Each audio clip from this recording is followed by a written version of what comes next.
I want to talk to you about a moment in my life when I genuinely considered giving up on theater and not doing it anymore. But to start off, I, as an artist, really like making people uncomfortable. It's one of my favorite things to do.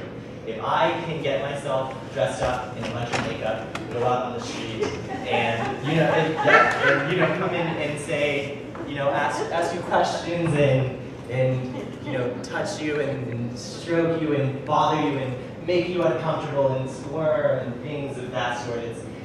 It's one of those things that really gets my artistic juices moving. And the reason that I'm so attracted to that idea, this guy named Anthony Artaud has this philosophy called theater cruelty.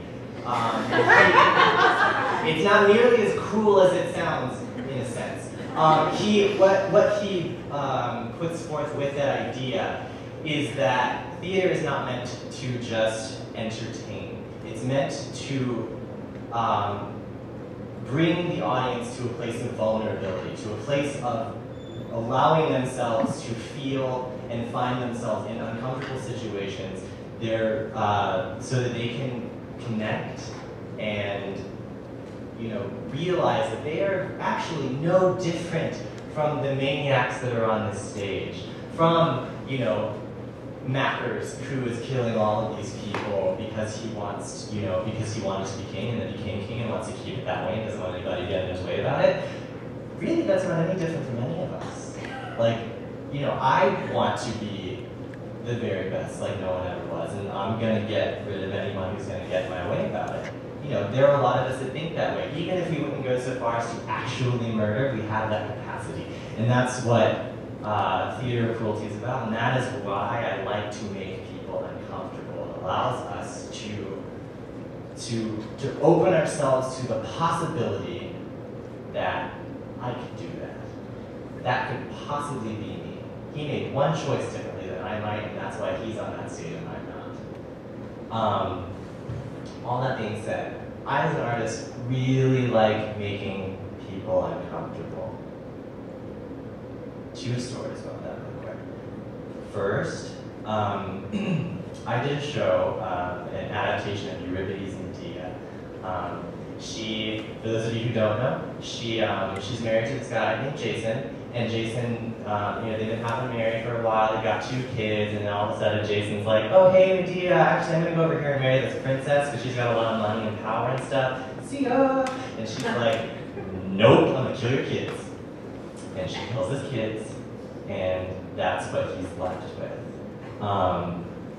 Again, it's a very uncomfortable story, and I took it upon myself to not only bring that story to life, but tell it in such a way that everyone in the audience could get behind her and say, absolutely you killed those kids. I killed those kids with you.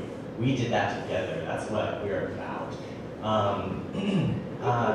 I did the show. It went really well. I did it at school, and then I did it for Fringe here, and it kept going really well. And then I got big for my britches, and I said, you know what? We're going to take this show to Los Angeles, where the big guns are, and we're going to go out there and we're going to just show people who's boss.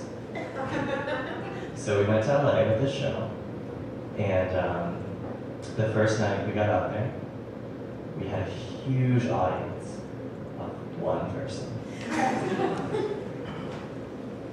And the second night, we had 1 person. And,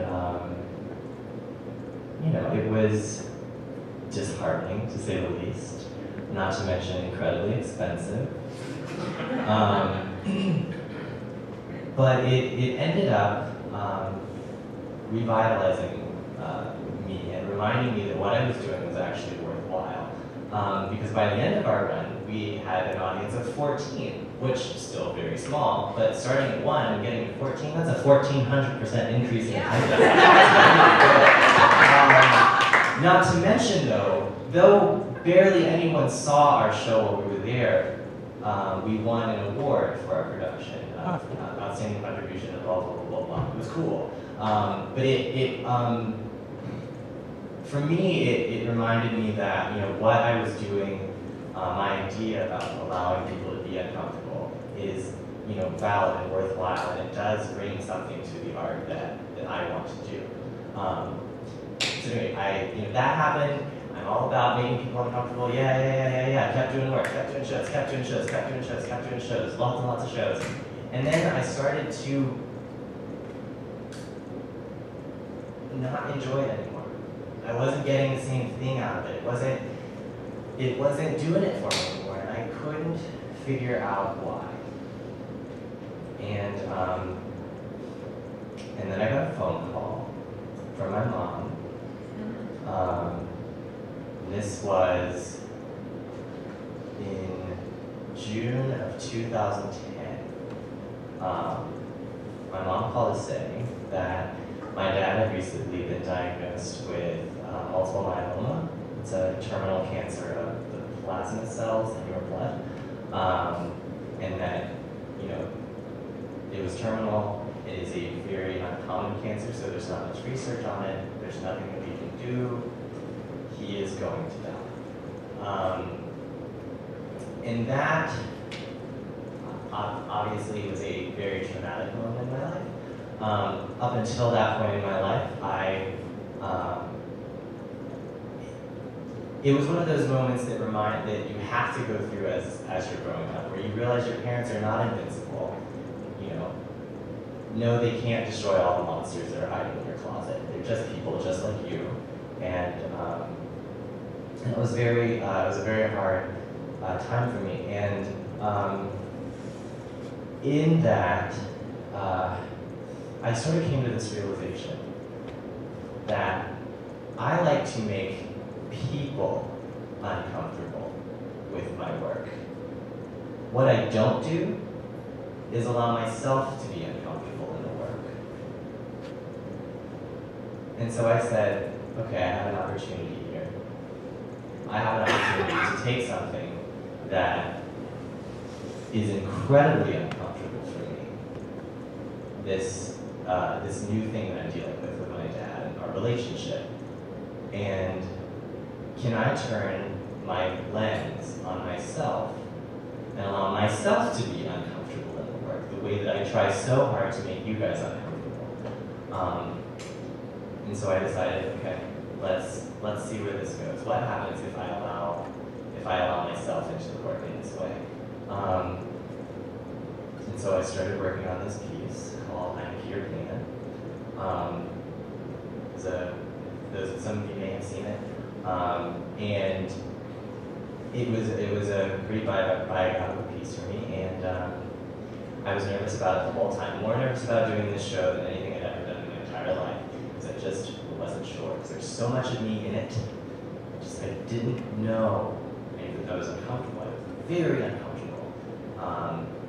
And we were rehearsing it, and it wasn't coming together. It wasn't coming together. I wasn't feeling it. It wasn't working. The jokes weren't landing. The presentation wasn't flying. It just wasn't working. And then we got to the festival this past Fringe. We did the very first show of I'm Here Pan, and about a third of the way through the show, we lost our power. So we didn't have any more sound, we had no projection, and these are all elements that were intrinsically worked into the piece. And it was just the actor on stage trying to make up for all these elements that we had worked in for him. At this point, I have walked out of the theater, gone upstairs, sitting outside of the curb with my head between my hands because I can't watch anymore because it means too much. But the show ends, and I'm expecting people to come out and say, it was really unfortunate that all the stuff broke. I'm probably not going to go see that again. I'm probably not going to tell my friends about it. And this wasn't your best work. But instead, even without all the theatrics, all the stuff and shenanigans that we like to throw into the work to give it added value, people came up to me and said that it was one of the most moving things that they had seen. And it was very powerful.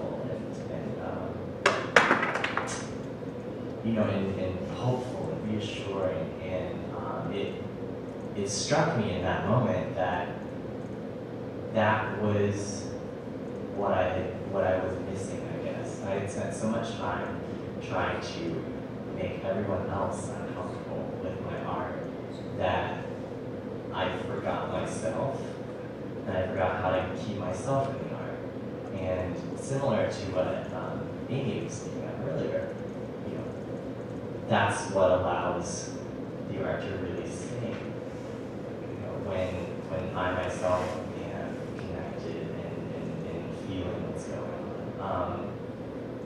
So that's why I almost quit, and then I decided not to, because I found out how to make myself uncomfortable and use that toward my art.